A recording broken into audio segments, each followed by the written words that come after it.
各位朋友，大家好哦。今天呢，我们来聊一个大家都很关心，可能也有一点点害怕的话题，就是胆固醇。很多人一听到它就觉得，哎呀，这不是什么好东西。但它真的有这么坏吗？今天我们就花一点点时间，一起来重新认识一下它哦。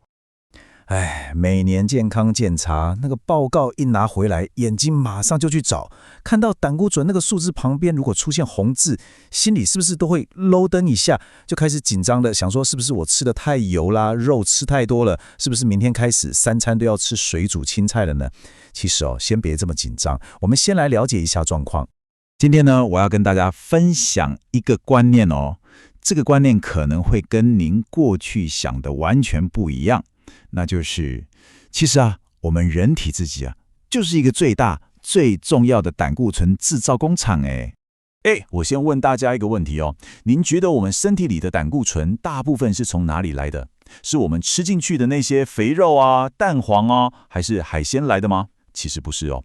事实上，我们身体里面有高达80%的胆固醇，其实是我们自己的肝脏每天辛辛苦苦、任劳任怨制造出来的。很惊讶，对不对？绝大部分都不是从我们嘴巴吃进来的。我们的身体其实很聪明，它有一个自动调节的功能。如果你从食物中吃的少，它就多制造一点；你如果吃的多，它就少制造一点，来帮你维持平衡。我们的肝脏每天大概会自己合成差不多1000毫克，也就是整整1公克的胆固醇。这个量其实不小哦。那你想想看嘛，身体会花这么大的力气，投入这么多的能量去制造这个东西，那就表示它对我们来说一定是非常非常重要的，对不对？而且更有趣的是什么呢？就是不管你今天吃的是饭、面这些淀粉类的东西，还是你吃的蛋白质或脂肪，这些食物进到身体里面以后最后都会被分解成最基本的原料。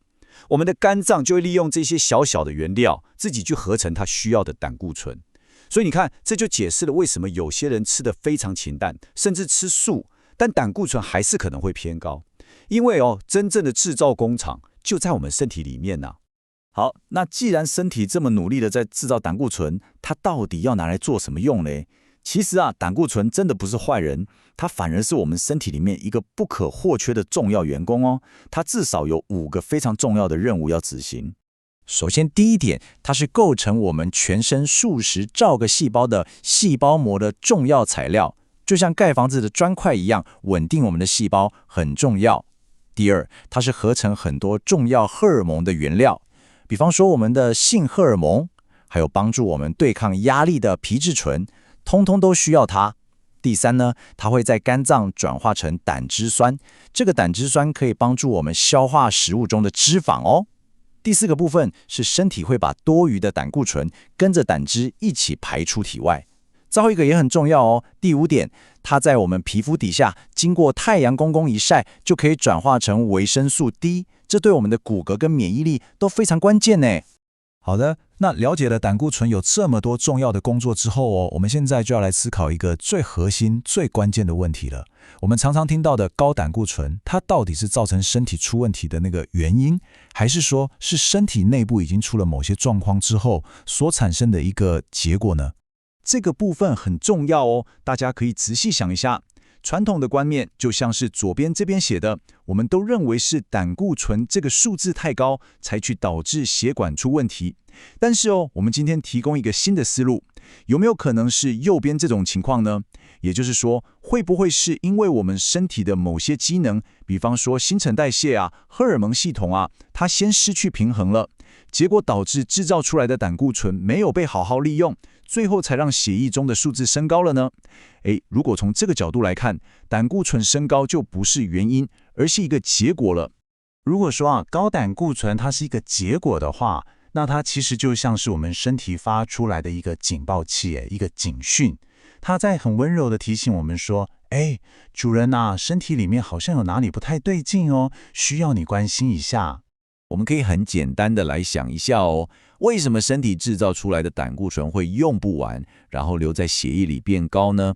我举2个很生活化的例子，比方说我们现代人是不是普遍都比较少晒太阳，也比较少在户外运动？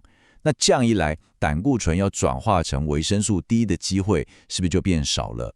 那没用掉的胆固醇自然就容易剩下来嘛。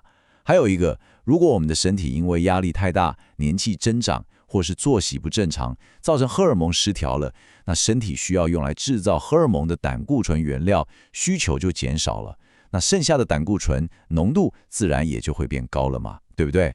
所以啊，请大家可以把这句话记在心里，这非常重要。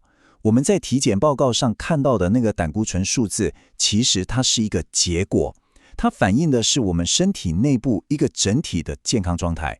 所以，当我们了解了这一点之后，是不是应该要换一个角度来重新看待胆固醇这个问题呢？我们不应该只是把它当成一个敌人，想办法去消灭它。最后留给大家一个问题，好好的想一下，与其只是想尽办法用各种方式去降低那个报告上的红色数字，我们是不是更应该静下心来，好好的去倾听、去解读我们的身体，它到底想透过这个数字告诉我们什么讯息？是我的生活作息出了问题吗？还是我的压力太大了呢？或者是身体有哪些机能已经开始失衡，需要我去关心跟调整的呢？这是一个值得我们大家深入去思考的问题哦。